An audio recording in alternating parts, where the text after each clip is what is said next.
வணக்கம். ஜோதிடர் சேலம் உமாராணி. இன்றைய பதிவு இன்னைக்கு பார்க்கக்கூடிய பதிவு என்ன அப்படின்னா, மிதன ராசி நேயர்களுக்கு ஜூலை மாத ராசி பலனை பற்றி பார்க்கலாங்க.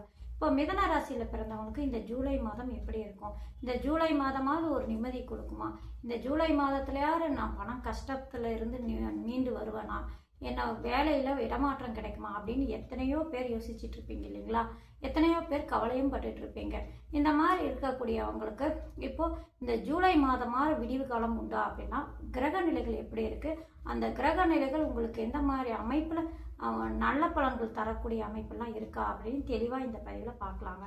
இப்போ ஜூலை மாதம் மிதுன ராசினியர்களுக்கு கிரக நிலையை பார்த்துட்டு எப்படி இருக்கும் அப்படின்னு விரிவாக பார்க்கலாங்க.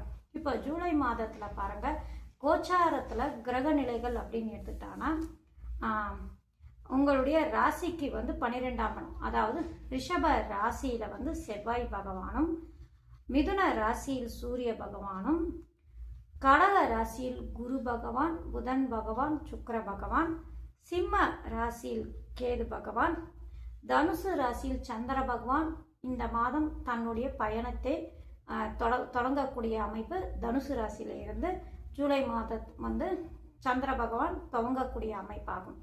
அடுத்தது அப்படின்னு எடுத்துட்டா ராகு பகவான் 9ஆம் இடத்திலும், அதாவது கும்ப ராசியிலும், அடுத்தது மீன ராசியில் சனி பகவானும் இருக்கக்கூடிய அமைப்பு கோச்சார நிலை. அடுத்தது மாத கிரகங்களான பயிற்சி எப்போ, எந்தெந்த கிரகங்கள் இந்த மாதத்துல பயிற்சி அடைகிறாங்க மாத கிரகங்கள் அப்படின்னு எடுத்துட்டானா, இந்த மாதம் ஜூலை 7ஆம் தேதி புதன் பகவான் வக்ரகதி, அதாவது கடக ராசியிலிருந்து புதன் பகவான் வக்ரகதியில் பின்னோக்கி தன்னுடைய மிதன ராசிக்கு ஜூலை மாதம் 7ஆம் தேதி பயிற்சி அடைகிறார். அடுத்தது அப்படின்னு எடுத்துட்டா சுக்கிர பகவான் அந்த கடக ராசியில இருந்து ஜூலை மாதம் 4ஆம் தேதி கடக ராசியிலிருந்து சிம்ம ராசிக்கு வரக்கூடிய அமைப்பு. சூரிய பகவான் அப்படின்னு எடுத்துக்கிட்டானா, சூரிய பகவான் மிதன ராசியிலிருந்து ஜூலை 16ஆம் தேதி இரவு, அதாவது விடிய காலை அமைப்புல 17ஆம் தேதி கணக்கு, இந்த மாதிரி அமைப்புல மிதன ராசியிலிருந்து கடக ராசிக்கு பயிற்சி ஆகக்கூடிய அமைப்பு. அதாவது ஆடி மாத பிறப்புகள், அதாவது உத்தராயண புண்ணிய காலம் முடிந்து தட்சிணாயன புண்ணிய காலம் ஆரம்பிக்கக்கூடிய அமைப்பு. இந்த அமைப்புல இந்த கோச்சார நிலை இந்த மாதம் காட்டுது. சரிங்களா? இப்போ இந்த கிரக அமைப்பு கோச்சார நிலை பலன்கள், அதாவது மிதன ராசிக்காரங்களுக்கு இந்த ஜூலை மாதம் எப்படி இருக்கும், இந்த கோச்சார பலன்களால் என்ன மாதிரி நன்மை யோகம் அதிர்ஷ்டத்தை எல்லாம் தரக்கூடிய அமைப்பெல்லாம் இருக்கு அப்படின்னு விரிவாக பார்க்கலாங்க. இப்போ மிதன ராசி நேர்களுக்கு உங்களுடைய ராசிநாதன் யாரு அப்படின்னா புதன் பகவான் ஆவார். அவர் பாருங்க, ஆரம்பம் இந்த ஜூலை மாதம் 7ஆம் தேதி வரைக்கும் 2ஆம் இடத்துல இருந்து வக்ரகதியாகி 7ஆம் தேதியில தன்னுடைய ராசிக்கே வரக்கூடிய ஆட்சி பெறக்கூடிய அமைப்பில் அந்த புதன் பகவான் வராரு, உங்களுடைய ராசிநாதன். இப்போ ஏற்கனவே அங்கே 16ஆம் தேதி வரைக்கும் சூரிய பகவான் இருக்கிறாரு. இந்த மாதிரி அமைப்பில் இருக்கக்கூடிய அமைப்பு ராசிநாதனே ராசியிலே அமரக்கூடிய அமைப்பு அப்படின்னா புதனுக்கு ராசியில இருக்கக்கூடிய அமைப்பு அப்படிங்கிறதுனால நம் ஜோதிட ரீதியாக நாங்கள் பார்க்கக்கூடிய அமைப்பு அப்படின்னா, லக்னத்தில் புதன் இருந்தால் அது திக்பல அமைப்பு, அப்படி போன்ற அமைப்பிலேயே ராசியில இருந்தாலும் பலம் பெறக்கூடிய அமைப்பு தான். ராசிநாதனே ராசியில இருப்பது பலம் சேரக்கூடிய அமைப்பு அப்படின்னா, 3ஆம் அதிபதியோட இணைவு பெற்றிருக்கிறதுனால முயற்சி ஸ்தானாதிபதி வெற்றி ஸ்தானாதிபதியோட உங்கள் ராசிநாதன் இணைந்து இருப்பதால இந்த மாதம் நீங்க எடுக்கக்கூடிய முயற்சி எல்லாம் திருவினையாக்கும், வெற்றி அடையக்கூடிய சூழ்நிலையிலேயே இந்த மாதம் இருக்குங்க. நல்ல பலன்கள் நடக்கக்கூடிய அமைப்பிலேயே இந்த மாதம் உங்களுக்கு துவக்கத்திலேயே இருக்கு. அடுத்தது உங்களுடைய ராசிக்கு 2ஆம் இடத்தில் குரு பகவான் உச்சம் பெற்று இருக்காரு. குரு தனத்துக்கு காரகர், தனத்துக்கு காரகரே அந்த தனம் ஸ்தானமான காரகஸ்தானத்திலே இருக்கிறதுனால காரகோ பாவநாசத்துல வருமா அப்படின்னா, இந்த கோச்சார நிலை அப்படின்னு எடுத்துக்கிட்டாங்கன்னா ஜனனகால ஜாதகத்துல இந்த மாதிரி அமைப்பு இருந்தால் கொஞ்சம் பாதிப்பு கொடுக்கக்கூடிய அமைப்பு. ஆனால் இந்த கோச்சார குரு பகவான் அப்படின்னு எடுத்துட்டா 2ஆம் இடத்தில் இருப்பது தனவரவு, புதிய தனவரவு அதிகமாக ஏற்படுத்தும், பொருளாதாரத்துல நல்ல வளர்ச்சி இருக்கக்கூடிய அமைப்பு. இந்த மாதிரி பலன்களே அந்த குரு பகவான் கொடுக்கக்கூடிய அமைப்புல சுப செலவுகள் தரக்கூடிய அமைப்பு, திருமணம் போன்ற விஷயங்களுக்கெல்லாம் நீங்க பணம் செலவு செய்யக்கூடிய அமைப்பு, இந்த மாதிரி குடும்பத்துக்கு உண்டான சுப காரியங்களுக்கு செய்யக்கூடிய அமைப்பாகவே அந்த குரு பகவானுடைய கோச்சார நிலை காட்டுதுங்க. சரிங்களா? இப்போ 3ஆம் இடத்தில் வந்து உங்களுடைய ராசிக்கு 3ஆம் இடத்தில் பஞ்சமாதிபதியான சுக்கிர பகவான் இருப்பது அப்படிங்கிறது உங்களுக்கு ஆபரண சேர்க்கை அதிகமாக இந்த மாதம் ஏற்படும். ஒரு சின்னதாக ஒரு தோடு வாங்கணும், சின்னதாக ஒரு நகை வாங்கணும் அப்படின்னு நீங்கள் முயற்சி பண்ணிட்டு இருந்தீங்கன்னா இந்த மாதம் பாருங்கள், அந்த 3ஆம் இடத்தில் சுக்கிர பகவான் பஞ்சமாதிபதி இருக்கக்கூடிய அமைப்பு அப்படிங்கிறதுனால அதெல்லாம் உங்களுக்கு நடக்கக்கூடிய அமைப்பு. ஒரு சின்னதாக தங்கத்தில் ஒரு நகை வாங்கணும் அப்படின்னு முயற்சி செஞ்சீங்கன்னா இந்த மாதம் உங்களுக்கு கைகூடக்கூடிய அமைப்பெல்லாம் இந்த ஜூலை மாதம் உங்களுக்கு இருக்குங்க. உங்களுடைய ராசிக்கு 6ஆம் அதிபதி ருண ரோக சத்ரு ஸ்தானாதிபதி 12ஆம் இடமான விரயஸ்தானத்தில் இருக்கக்கூடிய அமைப்பு. இது என்ன அமைப்பு காட்டுது அப்படின்னா, 6ஆம் அதிபதி போய் 12ஆம் இடத்துல மறையலாங்க, ஒன்றும் பாதிப்பு இல்லை.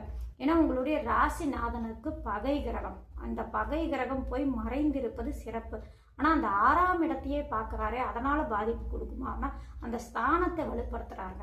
அந்த ஸ்தானத்துக்கு உண்டான நட்பலன்கள் யோகமான பலன்கள் தான் தருவார். 6ஆம் இடம் ருண ரோக சத்ருஸ்தானங்கள மற்றவர்கள் பணம் வந்து சேரக்கூடிய இடமே.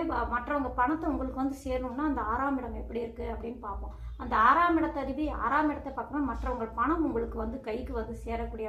நீங்கள் ஒருத்தருக்கு யாருக்காவது பணம் கொடுத்துருக்கீங்க, பணம் எதிர்பார்த்துட்டு இருக்கீங்க, இந்த மாதமாவது கிடைக்குமா அப்படின்னா இந்த 6ஆம் இடத்தை பார்க்கக்கூடிய செவ்வாய் பகவானால உங்களுக்கு பாருங்க அந்த பணம் கொடுத்த பணம் திரும்பி வரக்கூடிய அமைப்பெல்லாம் உங்களுக்கு இருக்குங்க. கடன் கொடுத்த இடத்துல நீங்கள் திருப்பி வாங்கக்கூடிய அமைப்பெல்லாம் பணம் வந்து சேரக்கூடிய அமைப்பு இருக்கிற மாதிரி அமைப்பு. சரிங்களா? அடுத்தது வந்து புதிய உத்தியோகம், நீங்கள் வேலையை எதிர்பார்த்துட்டு இருக்கீங்க, வேலை மாற்றம் இருக்குமா, பதவி உயர்வு கிடைக்குமா, இந்த மாதிரி விஷயங்கள் நீங்கள் இருந்தாலும் இந்த மாதம் உங்களுக்கு அதெல்லாம் கைகூடக்கூடிய அமைப்பு உண்டுங்க. எங்கள் ராசிநாதன் சூரியனோடு இணைந்து லக்ன ராசியிலே இருக்கிறதுனால பதவி உயர்வு நீங்கள் எதிர்பார்த்துட்டு இருந்தீங்கன்னா இந்த மாதம் பதவி உயர்வு கிடைக்கக்கூடிய வாய்ப்பு உண்டு. இடமாற்றம், வேலையில் இடமாற்றம் எதிர்பார்த்துருக்குன்னா 6ஆம் அதிபதி 6ஆம் இடத்தையே பார்த்து வலு சேர்க்கக்கூடிய அமைப்பு அப்படிங்கிறதுனால நல்ல வேலையில் இப்போ இருக்கக்கூடிய வேலையில வந்து இடம் மாற்றமாகி அந்த வேலை நல்ல வேலையாக உங்களுக்கு அமையக்கூடிய அமைப்பாகவே இருக்கக்கூடிய சூழ்நிலையே இந்த ஜூலை மாதம் இருக்குங்க. சரிங்களா? அடுத்தது அப்படின்னு எடுத்துக்கிட்டாங்கன்னா அவர் செவ்வாய் பகவான் 12ஆம் இடத்துல இருக்க. அவர் யாரு அப்படின்னா செவ்வாய் வந்து சகோதரக்காரகர் அப்படிங்கிறதுனால அவர் விரயஸ்தானத்தில் இருக்கிறாரு. அவர் வந்து உங்களுடைய ராசிக்கு வந்து 11ஆம் இடமான மூத்த சகோதர ஸ்தானமாக அமையக்கூடிய கிரகமாகும். அவர் விரயஸ்தானத்தில் இருக்காரு. விரயஸ்தானத்திலிருந்து 4ஆம் பார்வையாக உங்களுடைய ராசிக்கு 3ஆம் இடமான இளைய சகோதர ஸ்தானத்தை பார்க்கிறார். இந்த அமைப்பு என்ன காட்டுதுன்னா இந்த மாதம் பாருங்க, ஜூலை மாதம் இந்த மிதுன ராசினியர்களுக்கு வந்து கூட பிறந்தவங்க மூத்தவங்க இருக்காங்க அப்படின்னா அண்ணனோ அக்காவோ இந்த மாதிரி இருக்காங்க. அடுத்தது இளையவங்க தம்பியோ தங்கையோ இந்த மாதிரி இருந்தாங்கன்னா அவங்க கிட்ட கொஞ்சம் அனுசரிச்சு போங்க. ஏன்னா காரகரான செவ்வாய் விரயஸ்தானத்திலிருந்து அவரே லாபாதிபதி மூத்த சகோதரக்காரகர் 3ஆம் இடத்தை பார்க்குறாரு. இந்த அமைப்பெல்லாம் உங்களுடைய ராசிக்கு 6ஆம் அதிபதியாக வேற வர்றாரு. ஏன்னா அவர் வந்து சத்துருஸ்தானாதிபதி 6ஆம் அதிபதி அப்படிங்கிறதுனால பகைத்தன்மை கொண்ட அமைப்பு 3ஆம் இடம் 11ஆம் இடம் விரைஸ்தானத்துக்கு போகக்கூடிய அமைப்பு இருக்கிறதுனால அண்ணனோ அல்லது அக்காவோ அல்லது தம்பியோ தங்கையோ உங்கள் மிதன ராசினியர்களுக்கு இருக்காங்க அப்படின்னா அவங்க கிட்ட கொஞ்சம் அனுசரிச்சுட்டு போங்க. கொஞ்சம் டக்குன்னு பேசாததை கொஞ்சம் நிதானமாக பேசுங்க. ஏன்னா வாக்குஸ்தானத்தில் ராசிக்கு பாதுகாதிபதியான குரு பகவான் பலம் பெற்று இருக்காரு அப்படிங்கிறதுனால கொஞ்சம் பேச்சுவார்த்தை குடுக்கல் வாங்கல பண விஷயம் இந்த மாதிரி எல்லா விஷயத்திலையும் கூட பிறந்தவங்க கிட்ட கொஞ்சம் ஜாக்கிரதையாக இருங்க. ஜாக்கிரதை அப்படின்னா நீங்கள் ஏதாவது கொஞ்சம் பேச போய் எல்லாம் ஏதாவதுன்னா கூட பிறந்தவங்களோட மனசங்கடம் கொஞ்சம் வருத்தம் ஏற்படுறது இந்த மாதிரி சங்கடங்கள் பிரச்சனைகளும் கூட பிறந்தவங்களால ஏற்படக்கூடிய அமைப்பு அப்படிங்கிறதுனால அவங்க கிட்ட கொஞ்சம் அனுசரித்து போகக்கூடிய சூழ்நிலையாகவே இந்த ஜூலை மாதம் உங்களுக்கு இருக்குங்க. அடுத்தது சொந்த தொழில் செய்கிறாங்க அப்படின்னா பார்ட்னர்ஷிப் போட்டு செய்கிறாங்க அப்படின்னா அவங்களுக்கெல்லாம் இந்த மாதம் வந்து நல்ல லாபத்தை தரக்கூடிய அமைப்புங்க. ஏன்னா சனி பகவான் உங்களுடைய ராசிக்கு வந்து 8 9ஆம் அதிபதி பாக்யாதிபதியாக இருந்து உங்களுடைய ராசிக்கு 10ஆம் இடத்துல இருக்காரு. அவரே காரகர் ஆவார்.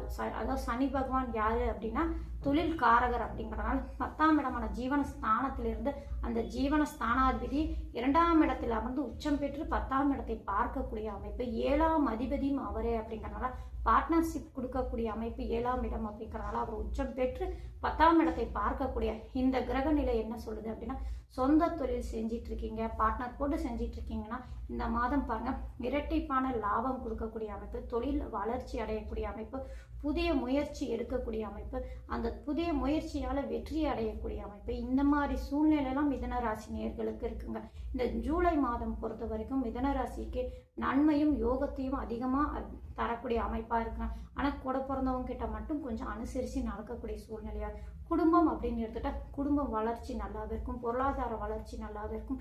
பிள்ளைகளுக்காக நீங்கள் எடுக்கக்கூடிய முயற்சியெல்லாம் திருவினையாக்கும். பிள்ளைகளுக்காக நீங்கள் செலவு செய்யக்கூடிய சுப விஷயத்துக்கெல்லாம் செலவு செய்யக்கூடிய அமைப்பாகவே இந்த சூழ்நிலையெல்லாம் காட்டுவாங்க. ஜூலை மாதம் பொறுத்த வரைக்கும் மிதன ராசினியர்களுக்கு நன்மையும் யோகத்தையும் தரக்கூடிய அமைப்பாகவே இருக்கு. நன்றி, வணக்கம்.